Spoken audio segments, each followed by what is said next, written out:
The edge of your compass gets put between your 2 points, and if you're resting the map quite hard on your knee, it's the best way to do it. Even if you just put your leg up on something like I have done here.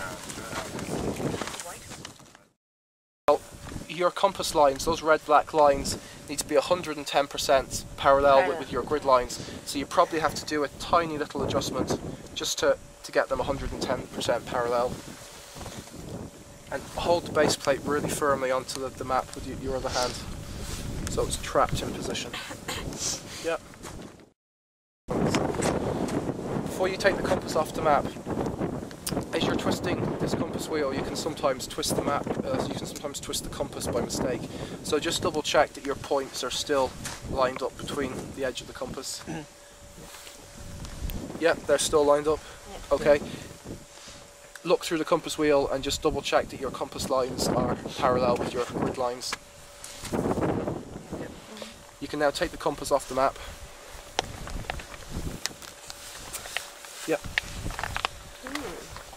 The bottom of the base plate here, hold that straight in against your chest with one hand. Your feet need to be side by side, close together. And if you look at my compass, you see in the wheel I've got two red things. I've got my red needle, which is moving, and I've also got my red arrow, which is painted onto the compass wheel. Well, you need to keep this against your chest, swivel yourself around until you've got red on red. So until your red compass needle is on top of your red arrow. Okay. Keep your feet side by side. Hold that in against your chest, nice and tight. Just make sure, sometimes you see people doing strange stuff like having it pointed like this. It needs to be straight in against your sternum. Pregnant women. Yeah. Okay. When you've got red on red, you lift up your head, you look straight ahead, and that's where you're going. So if you go straight ahead according to your eyes and according to your feet, that's where the road is. Okay. If you take out your compass, you have to follow it 110%. So through every bog hole, through every lake, you've got to follow that compass. It's not a case that you take out the compass and you say, oh yeah, it's roughly that way. Sure, let's put the compass away now. We'll walk that way roughly. You do follow it 110%. We're standing down in the col and you want to take a compass bearing back to the road. That's where we're heading for. So if you can put the edge of your compass between your 2 points. Okay. Next thing is your direction of travel arrow, which is this little black arrow at the top of the compass plate. That needs to be pointing the direction that you're travelling. So, are you going from the col to the road or from the road to the col? Going from the col to the road. Yeah. Is your direction of travel arrow pointing the right way? Yeah. Yeah. Can you see how if I had put my compass that way, I still have my 2 points lined up, but my direction of travel arrow is pointing the wrong way? Yeah. So what you've done is right. You can put that back on again. Alright. With one hand now, if you hold the base plate really firmly on the map. Where's north on your map? North is the direction of the writing. Yeah, top of the map as you read the writing. So I'd like you to turn the compass wheel so that your red lines in the compass wheel point to north. Yep, that's fine. You actually had it pretty much done already. Okay. If you look down through your compass wheel, do you see the blue grid lines that run north-south? Yeah. The entire way across the map? Yeah. All of these. I want you to adjust your compass wheel so that your compass lines are 100% parallel with your grid lines.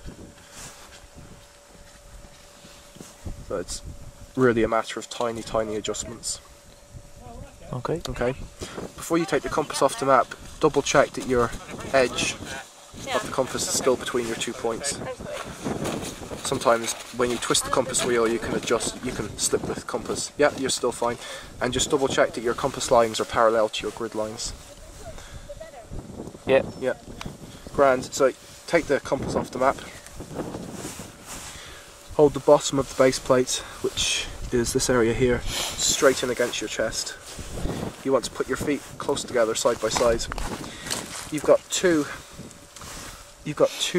red things in your wheel. Your moving compass needle and your moving red arrow. Yeah. you need to rotate your body so that you've got red on red. Your needle wants to be on top of your arrow. As opposed to walking roughly in that direction, you need to pick a specific point, like a piece of grass or a bog hole, and head for it.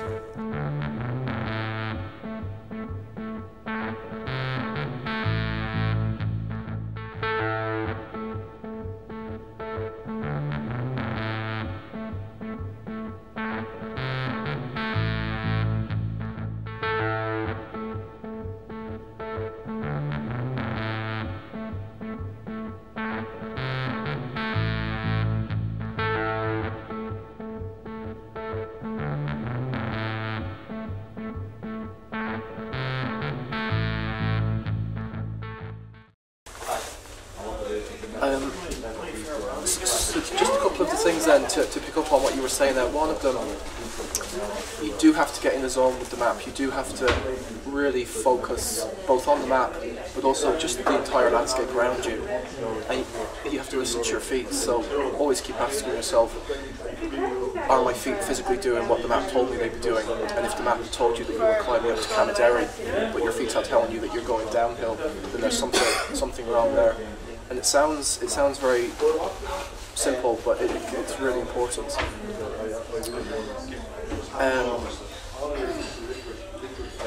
Things like tick-off points means that, or having a cut-off point as well, means that you can put the map in your pocket when you've done the navigation, and then you can just walk and enjoy the hills.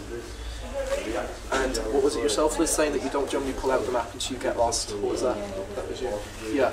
So it's always good to, even if you only take out your map every half an hour, even if you're just going for a real gentle hill walk, take it out every 20 minutes, half an hour, and locate where you are.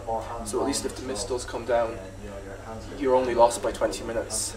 You should be able to retrace your steps back to your last known location, and then you should be able to start navigating properly from there. The compass is a brilliant machine, it's a brilliant tool, but it's not really, a lot of people have an image that navigating is all about being poured over your map and having the compass in your hand and following the compass. The compass really is just an extra tool in the toolbox. If you take it out, you have to trust it, kind of like what you were saying. Your head was telling you that you had to go that way, the compass was saying that way. And that can be 10 times worse. If you're up on top of a hill with the mist and the wind and the rain, your head can really start playing games with you, so you have to trust the compass. Where does the compass needle point to? Magnetic north. Yeah. It's a little bit off. Yeah, it's a little bit off the North Pole, but the map is set up for the North Pole, more or less. So that means there's a difference between where the map is telling you north is and where the compass is telling you north is. So you have to adjust your compass to allow for the map. Now you saw you ended up in the right place today, and it's just if you have to be a lot more accurate if you're heading for a tiny lake. And it's something that follows on it. It's part of mountain skills, but it would have been too confusing to bring that in today.